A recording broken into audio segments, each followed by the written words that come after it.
बिस्मिल्लाहिर्रहमानिर्रहीम। अस्सलाम वालेकुम नाज़रीन, आप यूट्यूब चैनल देख रहे हैं। मैं इमरान खान हूँ। प्रेसिडेंट ट्रंप का जो दौरा है चीन का, सारी दुनिया की नज़रें उस पर हैं और प्रेसिडेंट शी ने भी यही बात की है। जो चीन के सदर हैं कि दुनिया हमारी तरफ देख रही है और बड़ी ज़बरदस्त बातें उन्होंने की। डोनाल्ड ट्रंप ने भी बड़ी मुस्बत बातें की। जब इतनी बड़ी दो पावर्स मिल रही हैं तो यहाँ पे कोई नेगेटिविटी तो हो नहीं सकती। तो दोनों की कोशिश ये है कि मैक्सिमम अचीव किया जाए और अच्छे माहौल में अचीव किया जाए। डोनाल्ड ट्रंप ने अब प्रेसिडेंट शी को और उनकी अहलिया को दावत भी दी है अमेरिका में कि सितंबर में, गलबन 24 सितंबर का उन्होंने कहा जी कि आप अपनी अहलिया के साथ अमेरिका तशरीफ ले आए। तो यहाँ पे कुछ चीजें जो इंपॉर्टेंट हैं मैं आपके साथ शेयर कर देता हूँ। तो इस्तकबाल बड़ा जबरदस्त हुआ डोनाल्ड ट्रंप का। वहां पे सदर तो नहीं थे चीन के, लेकिन अवामी सतह पे बहुत सारे लोग चाइना में सड़कों पे निकले, वो डोनाल्ड ट्रंप को देखना चाह रहे थे।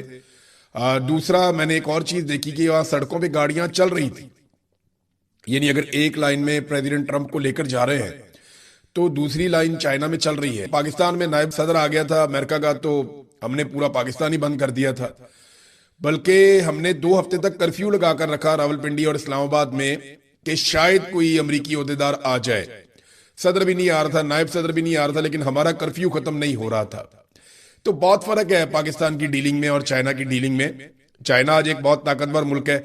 उनके सदर ने डोनाल्ड ट्रंप को सामने बिठाकर कहा कि अमेरिका और चीन के दो तरफा ताल्लुकात इंतहाई अहम हैं। डोनाल्ड ट्रंप के दौरे चीन को तारीखी करार दिया उन्होंने, और उन्होंने कहा कि चीन और अमेरिका दोनों एक साथ चल सकते हैं। चीनी सदर ने यह भी कहा कि अमेरिका और ईरान के ताल्लुकात 1.7 अरब आबादी वाले दोनों ममालिक की फलाह बहबूद और दुनिया के 8 अरब से ज्यादा लोगों के मफादात से मुताल्लिक है। दूसरी जानिब अमेरिकी सदर ने अपने खिताब में कहा कि उनका चीन में शानदार इस्तकबाल किया गया। उन्होंने कहा कि शी जिनपिंग के साथ बातचीत के दौरान कई उमूर पर गुफ्तगू करने का मौका हमें मिला है, और साथ ये भी कहा कि इनके साथ होना मेरा एजाज है। 24 सितंबर को उन्होंने व्हाइट हाउस में दावत दी है। डोनाल्ड ट्रंप ने प्रेसिडेंट शी को और उनकी अहलिया को अपने जो स्केड्यूल है उसमें से उन्होंने ये टाइम दिया कि इस पे जो है वो चीनी सदर आए। अब वो भी एक बड़ा इंपॉर्टेंट टाइम होगा कि किस तरीके से उनका इस्तकबाल होता है अमेरिका में और कैसे वो वहां पे मुलाकातें करते हैं अगर वो जाते हैं। तो अभी ये सिर्फ एक दावतनामा है, इसके ऊपर कंफर्मेशन जब आएगी तो चीजें आगे बढ़ेंगी।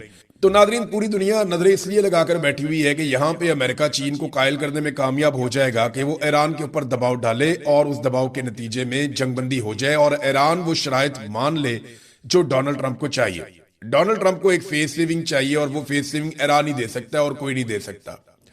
ईरान को कम से कम डोनाल्ड ट्रंप को एक लीडर के तौर पे तस्लीम करना पड़ेगा। कुछ चीजें यानी यूरेनियम के मामलात में अमरीकी मफादात के करीब जाना पड़ेगा। आबनाए हुर्मुज़ को गैर मशरूत तौर पे खोलना पड़ेगा। इससे डोनाल्ड ट्रंप और अमरीकी फौजें इस खित्ते से निकलते हुए वो ये नारा लगाएंगे कि हमने कामयाबी हासिल कर ली। हालांकि दूसरी तरफ जो मुखालिफिन है वो ये भी कहेंगे कि ना रजीम तब्दील हुआ ईरान के अंदर, ना उनकी एटमी सलाहियत कम हुई ईरान के अंदर, ना उनके जो है वो मिसाइल सलाहियत जो है वो इफेक्ट हुई ईरान के अंदर। तो दूसरी तरफ ये बातें भी लोग करेंगे। अब अमेरिका के अंदर लगातार ये नुक्ता उठाया जा रहा है कि ईरान चंद हफ्ते दूर है एटमी तजर्बा करने से। देखें ना, पिछले साल डोनाल्ड ट्रंप ने जून में ये कहा था। अब मुहासबा तो इस बात पे भी होगा अमेरिका में कि आपने पिछले साल जून में कहा था कि हमने ऑपरेशन कर दिया और अब ईरान कभी भी एटमी कुव्वत नहीं बन पाएगा, और इस साल अब आप दोबारा कह रहे हैं कि चंद हफ्ते दूर था, आपने फिर लड़ाई लड़ ली। तो 40 दिन की लड़ाई लड़ने के बाद आपने कहा कि ईरान अब कभी भी एटमी कुव्वत नहीं बन पाएगा। अब दोबारा से आप टेबल के ऊपर बैठ के ईरान के साथ तय करना चाहते हैं कि वो एटमी कुव्वत ना बने। तो फिर आपको फौज इस्तेमाल करने का, इतने हथियार फूंक देने का, अरबों डॉलर जाया कर देने का क्या फायदा हुआ? ये सवाल तो डोनाल्ड ट्रंप से पूछा जाएगा, बार बार पूछा जाएगा। नाजरीन, अब एक और खबर है मेरे पास। अब ये खबर पाकिस्तान में, क्योंकि अभी डेवलपमेंट्स आ रही हैं बैनुल अक़वामी सतह पे, जो डेवलपमेंट्स आएंगी ईरान का रद्द अमल, फिर बैकडोर चैनल क्या बातचीत होती है, खबरें निकलेंगी, मैं आपके साथ शेयर करूंगा। लेकिन पाकिस्तान के अंदर से ये जो खबर है ये हिला देने वाली खबर है और हैरान कर देने वाली खबर है। सारे रिकॉर्ड टूट गए।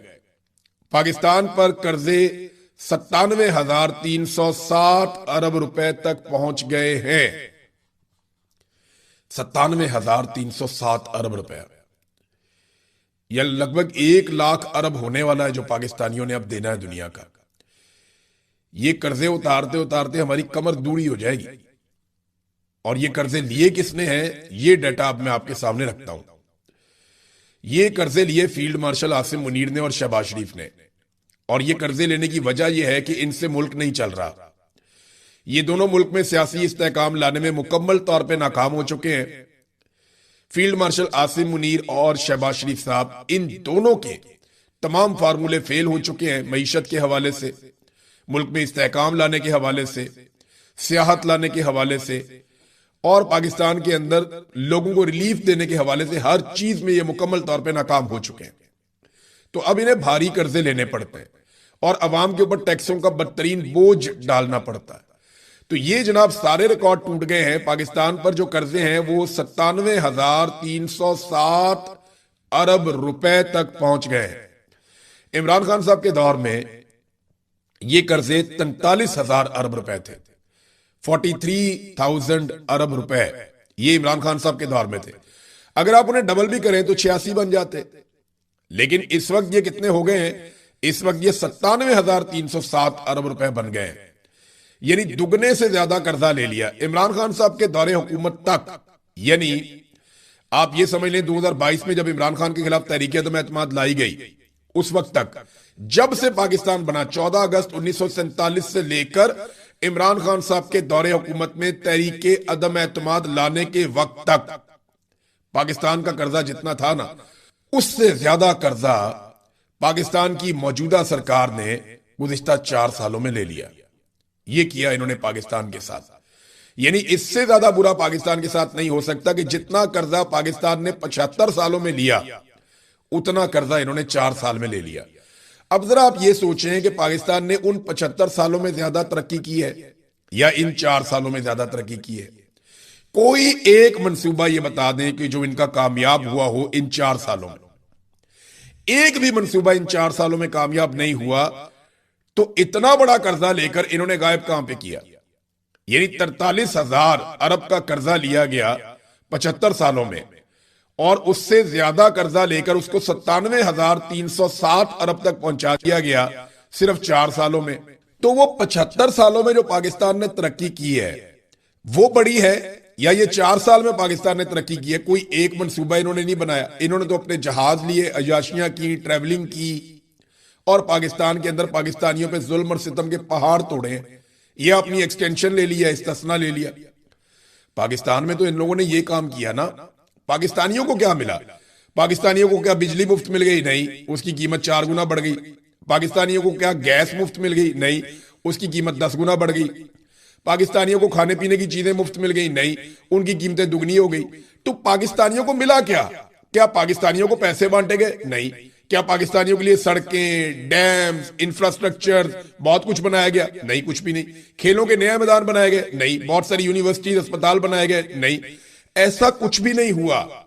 बल्कि जो पहले अस्पताल है उनको प्राइवेटाइज कर दिया गया, जो स्कूल है उनको प्राइवेटाइज कर दिया गया और बजट काट दिए गए तालीम में से और हेल्थ में से और पैसा खर्च किया गया अपनी इश्तिहारबाजी के ऊपर। यानी सादी बात आप करें ना तो एक तरफ पाकिस्तान बनने से लेकर इमरान खान की हुकूमत गिरने तक हमारा जो कर्जा था वो 43,000 अरब था और उसके बाद 4 साल में जो हमने कर्जा लिया वो 54,000 अरब है। यानी 43,000 अरब हम लेते हैं 75 साल में और 54,000 अरब हम ले लेते हैं कितने अरसे में? सिर्फ 4 साल में। और इन 4 सालों में कोई डैम नहीं बना, कोई तरक्की नहीं हुई। कोई पाकिस्तान ने ऐसी, पाकिस्तान एटमी कुव्वत बन गया तब हमने इतना कर्जा नहीं लिया। पाकिस्तान ने मंगला जैसा, तरबेला जैसा डैम बना लिया तब भी हमने इतना कर्जा नहीं लिया। पाकिस्तान ने जंगें लड़ दी बड़ी बड़ी तब भी हमने इतना कर्जा नहीं लिया। पाकिस्तान ने बेशुमार प्रोग्राम इमरान खान के दौर में, उससे पहले नवाज शरीफ के दौर में, Benazir Income Support Programme Peoples Party के दौर में, मुशर्रफ के दौर में बहुत सारे मंसूबे बने, लेकिन पाकिस्तान ने कभी इतना कर्जा नहीं लिया। ये कर्जे का पैसा गया कहां पे? इसकी इंक्वायरी से ये लोग डरते हैं और जवाब देने का इनका मूड ही नहीं है। जवाब ये क्यों नहीं देते? तो सबसे पहले तो आप देखें कि मरियम नवाज के अखराजात की जब तफसीलात मांगी गई मरियम नवाज से और हुकूमत पंजाब से कि जनाब आप बताइए कि आपने कितना पैसा खर्च किया पाकिस्तानियों का अपने दौरों पे, अपनी गाड़ियों पे, अपने जहाज पे और अपने अय्याशी वाले तरीक़ाकार पे जिसके तहत आप हुकूमत कर रहे हैं। अभी अगले महीने इन्होंने आज़रबाईजान भी जाना है। गर्मी आ रही है ना, तो आज़रबाईजान एक ऐसी डेस्टिनेशन है जो बहुत खूबसूरत है, माहौल बड़ा अच्छा है, लोग बड़े अच्छे हैं, खाने बहुत अच्छे हैं। वरना पंजाब हुकूमत का आज़रबाईजान के साथ क्या काम है? शहबाज शरीफ भी आज़रबाईजान बहुत चक्कर लगाते हैं, ये कह कह करके हम वहां से बहुत बड़ी इन्वेस्टमेंट लेकर आ रहे हैं, लेकिन अभी तक आज़रबाईजान से पाकिस्तान कोई इन्वेस्टमेंट नहीं ला पाया। दावा तो इनका यह है कि $2 अरब लेकर आ रहे हैं, लेकिन इतना पैसा मुझे लगता है कि ये खानदान आज़रबाईजान के टूर कर करके खर्च देगा और $2 अरब शायद नहीं आने। अच्छा, अब मामला यह है कि एक सवाल नामा भिजवाया गया वकील अब्दुल्ला मलिक साहब ने मरियम नवाज के दफ्तर को, जो राइट टू इंफॉर्मेशन का एक आइन के अंदर कानून है, उसके तहत एक दरखास्त दायर की थी और एक एप्लीकेशन भिजवाई थी कि बताया जाए कि मरियम नवाज के ज़ेरे इस्तेमाल गाड़ियां, उनके गैर मुल्की दौरे और हुकूमत पंजाब की जानिब से हासिल किए गए एक पुरतइश तैयारे की तफसीलात जो है वो उन्होंने तलब की। बताएं हमें इनकी तफसीलात। तो पाकिस्तान में जो है वो RTI का एक बाकायदा कानून है, आइन का आर्टिकल 19A जो है वो इसको तहफ़्फ़ुज़ देता है कि आप कोई भी इंफॉर्मेशन लेना चाहें, आप एक खत लिखकर, और कोई भी शख्स, वकील नहीं, कोई भी शख्स जो है वो सरकारी इंफॉर्मेशन हासिल कर सकता है अगर वो इंफॉर्मेशन खुफिया नहीं है। तो नाज़रीन, जो दरखास्तें जमा कराई मुस्तरद हो गई, यानी इन्होंने डिनाई कर दिया कि आपको हम नहीं बताते कि हमने कितने पैसे खर्च किए मरियम नवाज के ऊपर। पिछली दफा मैंने आपको बताया ना कि इन्होंने अरबों रुपया फूंक दिया पाकिस्तानियों को, और इनका मंसूबा यह है कि ये 50 अरब रुपया पाकिस्तानियों का लगा देंगे 5 साल में मरियम नवाज और नवाज शरीफ की जाती तशहीर के लिए, और ये सोशल मीडिया इन्फ्लुएंसर को पैसा दिया जाएगा। यानी आपका पैसा ज्यादातर सोशल मीडिया के पास चला जाएगा, और बाकी अखबारात वगैरह को भी दे रहे हैं और टीवी चैनल को भी दे रहे हैं। इसके बावजूद टीवी चैनल्स नौकरियों से अपने मुलाजमीन को निकालते चले जा रहे हैं। बिजली के बिल, यानी अवाम को इन्होंने इतना दबा दिया है कि बिजली के बिल अब जो आ रहे हैं वो पहले से बहुत ज्यादा खौफनाक है। अब जो नए बिल लोगों को मौसूल होंगे सोशल मीडिया पे, आप देखेंगे थोड़े दिनों के बाद, तो आप सर पकड़ के बैठ जाएंगे, क्योंकि सब्सिडीज हुकूमत तकरीबन खत्म कर चुकी है, IMF की तमाम शराइत मान चुकी है, बिजली की कीमत 4 से 5 गुना ये बढ़ा चुके हैं। तो एक एक आदमी को, जो गरीब आदमी है, उसको 50 यूनिट से 100 यूनिट के बीच में भी बिजली का बिल आ सकता है। और जब आप ये डाटा देखेंगे तो आप वाकई सर पकड़ के बैठ जाएंगे कि इस हुकूमत ने पाकिस्तानियों के साथ किया क्या। लोग सोलर लगाएंगे और हुकूमत के साथ लड़ेंगे, और हो सकता है कि लोग अपने बिजली के मीटर ही कटवा दें कि जनाब हमसे ये बिल नहीं दिया जाता। मुझे याद है शेख रशीद ने एक दौर में ये बात की थी कि जो IPPs के मुआहदे नवाज शरीफ और शहबाज शरीफ कर रहे हैं, ये इतने खौफनाक हैं कि एक वक्त आएगा कि लोग अपने मीटर कटवा लेंगे और लोग कहेंगे कि हम बिजली के बगैर रहना चाहते हैं, हम इतनी महंगी बिजली इस्तेमाल ही नहीं कर सकते। नाजरीन, बुशरा बीबी साहिबा के हवाले से अदालत में केस गया, और वहां पे जो मुखालिफ वकील हैं वो क्या कहते हैं। देखिए, फैसला तो महफूज हो गया उनकी मुलाकात के हवाले से।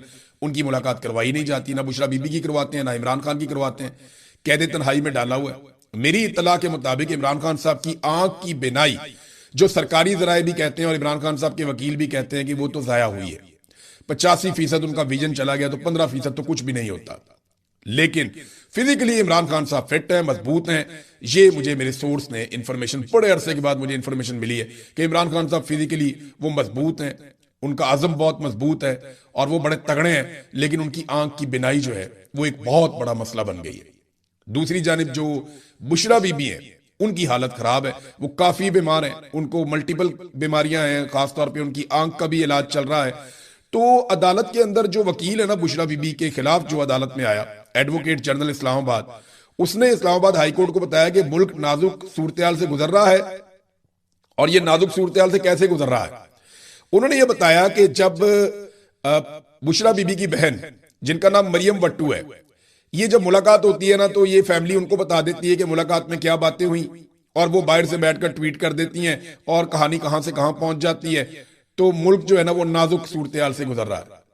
यार, ये किस तरह का मुल्क है जो एक कैदी खातून, जो साबिक खातून अव्वल है, उसकी जेल के अंदर जो हालत है, उसकी खबर बाहर आ जाने के ऊपर, या एक मरियम वट्टू नामी एक खातून है, वो बाहर से बैठकर अगर एक ट्वीट कर देती है अपनी बहन की हालत के ऊपर, तो इससे मुल्क के हालात खराब हो जाते हैं।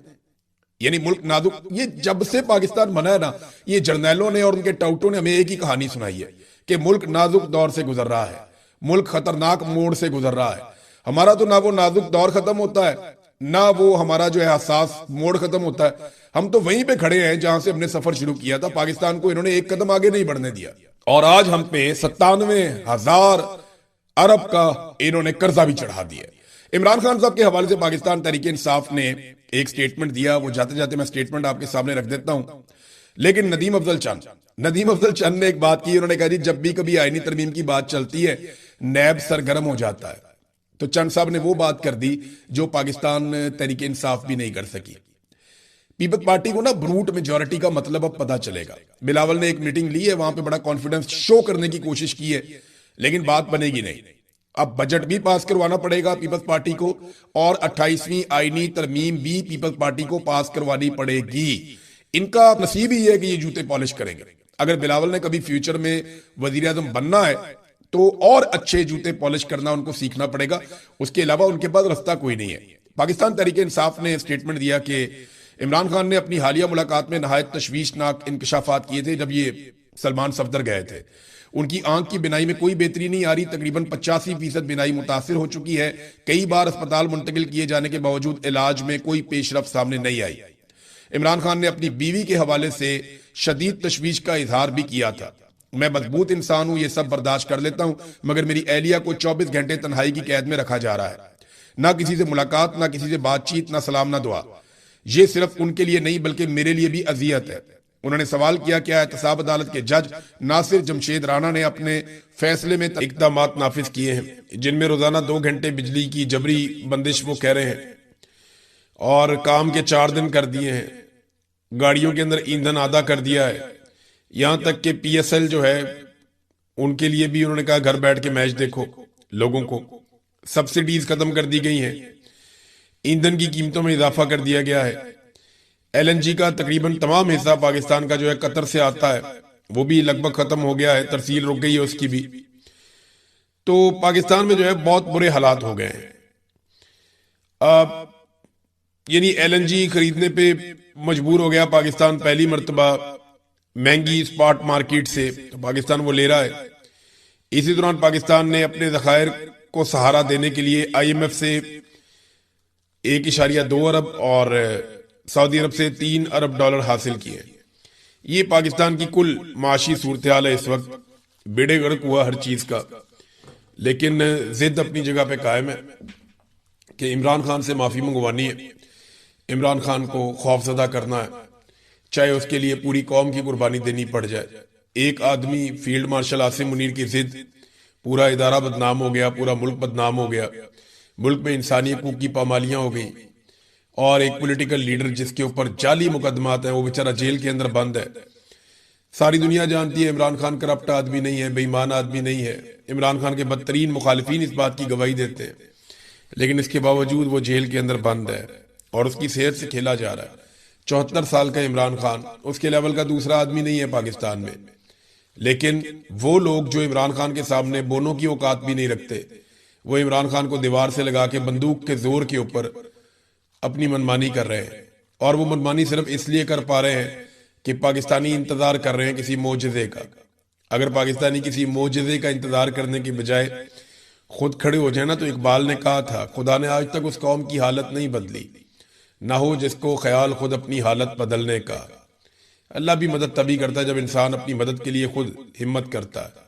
वो एक बड़ा जबरदस्त मुहावरा है, हिम्मत मर्दा और मदद खुदा। लेकिन यहाँ पे लोग किसी मोजज़े का इंतजार कर रहे हैं।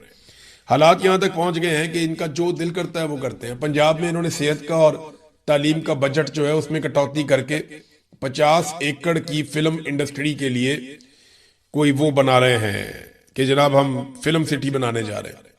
फिल्म सिटी से फिल्म थोड़ी बनती है, फिल्म तो बनती है कंटेंट से, फिल्म तो बनती है उनको इजाजत देने से।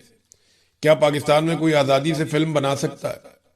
बेशुमार ऐसे टॉपिक्स हैं जिनके ऊपर फिल्में बने तो पूरी दुनिया में मशहूर हो जाएं, लेकिन यहाँ चरबा फिल्में बनाई जाती हैं। और उसकी वजह यह है कि सही फिल्म बनाने की, इस्लाही फिल्म बनाने की, या कोई इनकलाबी फिल्म बनाने की, या रियल इश्यूज के ऊपर फिल्म बनाने की इजाजत ही नहीं है पाकिस्तान में, अलाउ ही नहीं करते। तो कमर्शियल किस्म की चरबा फिल्में बनती हैं। आप जितना मर्जी पैसा लगाएं, चाहे हेल्थ में से काट के, चाहे तालीम में से काट के, और यही वो कर सकते हैं और वो कर रहे हैं। और उन्हें रोकने वाला भी कोई नहीं है, और लगातार पाकिस्तान जो है वो इन हरकतों की वजह से नीचे जा रहा है। नादरीन, इस वक्त जब मैं ये वीडियो रिकॉर्ड कर रहा हूं, थोड़ी देर पहले ये इत्तला आई है कि 1 दर्जन के करीब मजीद कार्गो तैयारे, जो फौजी तैयारे हैं अमेरिका के, ये 1 दर्जन के करीब तैयारे हैं, ये भारी फौजी साजो सामान लेकर मिडल ईस्ट की तरफ आ रहे हैं। मे भी अभी जब ये वीडियो सुन रहे हो तब तक पहुंच गए हो या वो पहुंचने वाले हो। बहरहाल ये अमेरिका असला जो है बड़ी मिकदार में इकट्ठा कर रहा है यहाँ पे मिडल ईस्ट में, ताकि हर तरह की सूरत हाल में अमेरिकन को एक मरतबा फिर बैकफुट पे ना जाना पड़े। यानी इतना असला वो यहाँ पे इकट्ठा कर रहे हैं, इतना साजो सामान लेकर आ रहे हैं, ऐसा जबरदस्त घेरा वो डाल रहे हैं चारों तरफ से ईरान को, कि अगर फ्यूचर में दोबारा लड़ाई हो जाती है तो फिर उन्हें पहले की तरह पीछे ना हटना पड़े या उनको शर्मिंदगी का सामना ना करना पड़े। रशिया का एक लग्जरी जहाज गुजर गया था और इस वक्त आबना हुर्मुज़ में से जो अभी इतला आई है 2 जहाज गुजरे हैं। इनमें एक चीनी जहाज है और एक जापानी जहाज है। ये दोनों ऑयल टैंकर्स हैं, चाइना के और जापान के। एक यूएई से निकला है और एक जो है सऊदी अरब का तेल लेकर जा रहा है। आबना हुर्मुज़ को इन्होंने अबूर कर लिया है ईरान की इजाजत से। अब देखना यह है कि अमेरिकन क्या करते हैं। मैंने आपसे कहा था ना, कमजोर और छोटे मुल्कों के जहाज तो अमेरिकन रोक सकते हैं, लेकिन क्या वो आबना हुर्मुज़ से गुजरने वाले चाइना के और बड़े ममालिक के, रशिया के या जापान के जहाजों को रोक सकते हैं? ये अभी कल तक पता चल जाएगा। रशिया का जहाज तो गुजर गया था यहां से। एक और जहाज जो है उसको अमेरिकन ने पकड़ लिया, उसके ऊपर उन्होंने धावा बोल दिया। और ये जो खबर आई है इसमें ये पता चलता है कि जहाज है जो पाकिस्तान से ओमान जा रहा था, और ये कंटेनर्स वाला जहाज है, ये पाकिस्तान से ओमान जा रहा था। तो इसके ऊपर अमेरिकन ने दावा बोल दिया, उन्होंने इसको पकड़ लिया और अमरीकी फोर्सेस ने पाकिस्तान से ओमान जाने वाले कंटेनर बरदार जहाज को ईरानी जहाज समझ के धावा बोल दिया। ब्लू स्टार 3 नामी जहाज है, ओमान में रजिस्टर्ड है। नाज़रीन, आपको पता है ट्रंप एक के बाद एक आलमी लीडर को निशाना बनाते रहते हैं। तो उन्होंने पहले कई ममालिक के लीडर्स को निशाना बनाया, जिसमें एक फ्रांस का लीडर मैक्रोन, पेड्रो जो स्पेन से है, और जॉर्जिया मेलोनी जो इटली से है। फिर इसके बाद जो फ्रांस के अलावा वो कनाडा के जो सदर हैं उनको निशाना बनाया। तो डोनाल्ड ट्रंप ने माफी किसी को नहीं दी। जितने माजी में डोनाल्ड ट्रंप के या अमेरिका के बड़े बड़े इत्तेहादी थे उन सबको टारगेट किया। और अभी डोनाल्ड ट्रंप ने, जर्मन एक बचा था तो जर्मन चांसलर के खिलाफ भी उन्होंने स्टेटमेंट दे दिया। डोनाल्ड ट्रंप ने क्या कहा कि जर्मनी के चांसलर फ्रेडरिक मेर्ज का ख्याल है कि ईरान के लिए जौहरी हथियार रखना ठीक है। उन्हें मालूम ही नहीं है कि वो क्या बात कर रहे हैं। अगर ईरान के पास जौहरी हथियार हो तो पूरी दुनिया यरगमाल बन जाएगी। मैं इस वक्त ईरान के साथ वो कर रहा हूं जो दीगर अकवाम या सदूर को बहुत पहले कर लेना चाहिए था। कोई ताज्जुब नहीं कि जर्मनी माशी और दीगर लिहाज से इतनी बुरी हालत में है, ये सदर डोनाल्ड ट्रंप ने कहा। अब देखें, वो डोनाल्ड ट्रंप हर एक के खिलाफ स्टेटमेंट दे देते हैं और झट से दे देते हैं। इन्होंने बरतानिया के खिलाफ बड़े सख्त स्टेटमेंट्स दिए हैं माजी में। तमाम वो ममालिक जो अमेरिका के दोस्त हैं, इसी वजह से आज यूरोपीय ममालिक ये सोच रहे हैं कि हमारे लिए चाइना बड़ा खतरा है या अमेरिका बड़ा खतरा है, क्योंकि यूरोपियंस ने आंखें बंद करके अमेरिकन पे इन्हिसार किया था और चाइना को और रशिया को अपना दुश्मन समझा था। आज चाइना जो है वो कह रहा है यूरोप को हमारे साथ ट्रेड करो, हम आपके साथ मिलकर आपके मफादात के लिए काम करेंगे, जबकि डोनाल्ड ट्रंप धमकियां लगा रहा है। रशिया जो है उसकी यूक्रेन के साथ लड़ाई चल रही है। रशिया माजी में कई मरतबा यूरोप को कह चुका है कि हम आपस में मिलकर भी रह सकते हैं। अब ये बात जो है वो यूरोप ने भी कहना शुरू की है कि जनाब हमें रूस के साथ बातचीत करनी चाहिए। ये सोच पैदा हो रही है, देखते हैं अब क्या होता है इसमें। लेकिन पाकिस्तान ने CNN को बताया इस अहम मौके पर कि तवक्को की जा रही है कि डोनाल्ड ट्रंप ने ईरान की जो तजावीज मुस्तरद कर दी हैं, इसके बाद ईरान की जानिब से तरमीम शुदा तजावीज का एक और मुसवदा पेश किया जाएगा। ये पाकिस्तान के जरिए से ही होगा। ईरान ने पाकिस्तान के जरिए से डोनाल्ड ट्रंप को कहा था कि इस फॉर्मूले के तहत हम आबना हुर्मुज़ को खोल देते हैं, बाकी चीजें बाद में कर लेते हैं। लेकिन डोनाल्ड ट्रंप ने इनकार कर दिया था। अब पाकिस्तान ने यह कहा है कि ईरान से हम ये तवक्को कर रहे हैं कि वो तरामीम शुदा एक नई तजावीज का मुसवदा हमारे हवाले करेगा, हम अमेरिका को देंगे। तो ये मुज़ाकरात इसी तरह चलते रहेंगे, जंगबंदी रहनी चाहिए बस। आहिस्ता आहिस्ता अपने हुर्मुज भी खुलने की तरफ चली जाएगी। लेकिन अभी तो अमेरिका का फायदा है, अमेरिका का अपना तेल बिक रहा है, दुनिया में तेल का सबसे बड़ा डीलर वो बन गया है। ओपेक नाजरीन एक बहुत बड़ा सिस्टम है ओपेक का। ये वो ममालिक इसके अंदर शामिल है, मैंने आपको पहले भी बताया था, जो तेल बेचते हैं। अब ओपेक जो है ना, ये अमेरिका को ज्यादा को पसंद नहीं था। उसकी वजह यह है कि इसकी वजह से, इस इदारे की वजह से, या ओपेक का जो एक सिस्टम है इसकी वजह से अमेरिका की इजारादारी नहीं होती तेल की मार्केट पे। तो अब यूएई इसके बीच में से निकल गया, इससे अमेरिका बहुत खुश होगा। 1960 में इसका क्याम हुआ था, अमेरिका को यह ज्यादा पसंद नहीं था, तो अब इसको नुकसान पहुंच गया है। यूएई इसके बीच में से निकल गया है, उन्होंने कहा जी हम मई में इसके अंदर नहीं होंगे, मई से हम इसके बीच में से निकल जाएंगे। सऊदी अरब को इसका नुकसान हुआ है, और भी दीगर ममालिक जो हैं जो तेल का कारोबार करते हैं उनको भी इसका नुकसान हुआ है। लेकिन अल्टीमेटली अमेरिका को इसका फायदा पहुंचेगा। तो यूएई ने इससे पहले अमेरिका के कहने पर इसराइल के साथ नॉर्मलाइजेशन भी की थी, और अब यूएई ने जो है वो अमेरिका के कहने के ऊपर ऐसा लगता है कि वो ओपेक्स में से भी निकल गए हैं। तो यहाँ पे एक झटका है सऊदी अरब के लिए, और सऊदी अरब इसको कभी पसंद नहीं करेगा। यूएई ने कई इकदाम ऐसे किए हैं जो सऊदी अरब को ज्यादा पसंद नहीं आ रहे। उधर डोनाल्ड ट्रंप भी एक बाद एक नया रिकॉर्ड लगा रहे हैं। बड़ी इंटरेस्टिंग मेरे पास एक खबर है, ये खबर देखें आप, कितनी मजे की है। डोनाल्ड ट्रंप दुनिया का वो वाहिद लीडर बनने जा रहा है जिसकी फोटो पासपोर्ट के अंदर होगी। अगर आप दुनिया भर के ममालिक के पासपोर्ट देखें ना, तो उसके अंदर लीडरों की फोटोज नहीं होती।